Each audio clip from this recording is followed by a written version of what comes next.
Oh man, Mega Man's coming to the Wonder Swan! What's a Wonder Swan? Well, it's this weird handheld system by Bandai that had 2 D-pads and looked like a Dollar General version of a Game Boy. And, conveniently enough, so is the Mega Man game for it.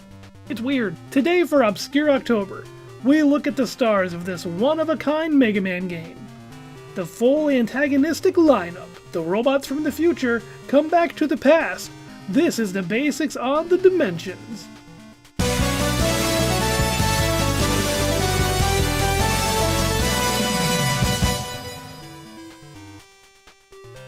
Long ago, after Dr. Wily had been suffering defeat after defeat against Mega Man, he sought to steal and utilize a time-traveling device to destroy Mega Man before he was powered up for combat. The device suffered though, only allowing him to travel to the future and return to the present. So his next best idea was to convince his future self to kidnap future Mega Man, convert him to an evil bot, and then have him destroy his past self. Flawless plan. Nothing could go wrong here. During this event, another robot entered development, but was discarded and forgotten. Unfortunately for the Wileys, this robot was active. The discarded dud of what would have been Quint completed itself and held a grudge. This robot was based on Mega Man, but not favored like the real deal. He was living in the shadow of the hero. For that, he named himself Rockman Shadow. This robot single-handedly destroyed the world. He was unstoppable. At some point, he amassed a team of 6 robots and a devil unit. Having heard tales of powerful heroes of the old days, they head to the past to conquer it and test their mettle. The Grey Devil. If you're vaguely familiar with the classic games, you've surely seen a devil before. Maybe I should do a video on devils. Anywho, our first lad is a devil, a robot that utilizes shape memory alloy, and comes off as a liquid blobby battle bot. The Grey Devil is simple though. It fires off blobs of itself before charging at foes. Of all the devils there is, he's likely the simplest. Conroman heats up the battle and tries to cook up some mega steak. Because he's a stove. Yep, this robot is a big old charcoal stove. He's so kinda cool that he even shows up in Mega Man ZX as a small cameo comic book character. He's a tough boss that can only be hurt while he's jumping or when his head's exposed. Dangan Man here is exactly what his name implies, as Dangan translates out to bullet, and by golly that is what he is. A giant bullet boy who crashes around like crazy, diving straight at his foes faster than a speeding bullet and more powerful than a locomotive. And, you know, he also throws out little bullets cause of course he would. Aircon Man might make you think he's a big-winded con man, but no, he's more like the bootleg amalgam of Airman and Windman. He fights by throwing out clouds, little ones and big ones, and kinda just flies around. Interestingly enough, he might have a NetNavi counterpart. In Mega Man Star Force, one Navi Geo can collect shares the name, and functions for controlling the temperature, like an air conditioner. Get it? Name's starting to make a little sense now, huh? When localized, the name was changed to Thermoman. I like to think that they're one and the same. Kuso Man is a rather unique one. His name originating from a group of monks who owned nothing, but would travel the land wearing straw basket hats and playing bamboo flutes. This robot attacks through making copies of himself, attacking from all angles by shooting, or maybe throwing, some ring-like attacks. He can also call upon some flames to rise from the ground. Clockmen here make me wonder if we should count there being 7 robots in a double.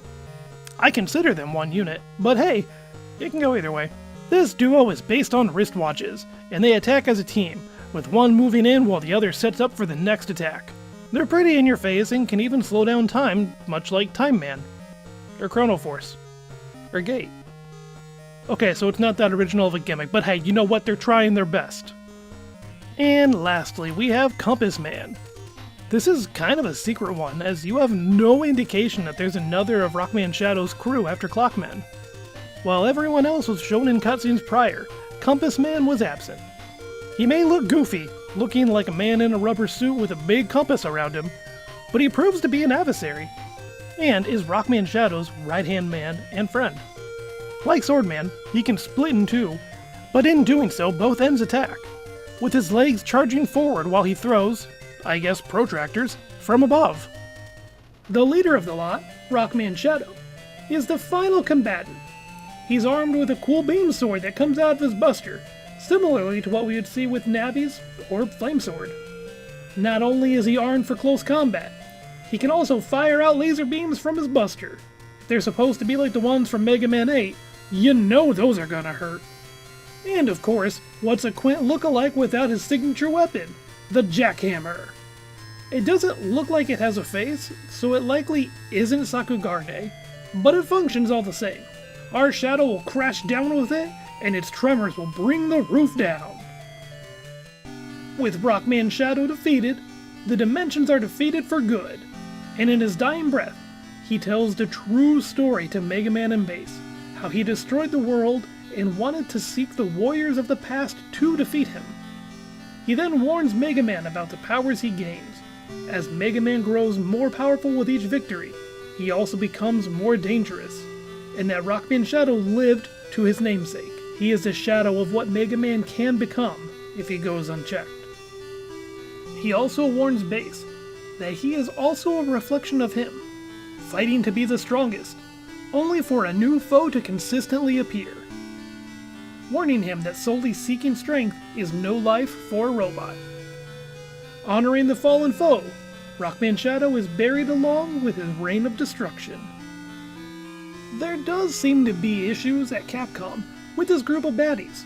While the game's sprite-based cutscenes can be found in the Complete Works book, the full-colored art is nowhere to be found. What's more, Ian Flynn has stated that this game's characters were off-limits for his Archie comic series.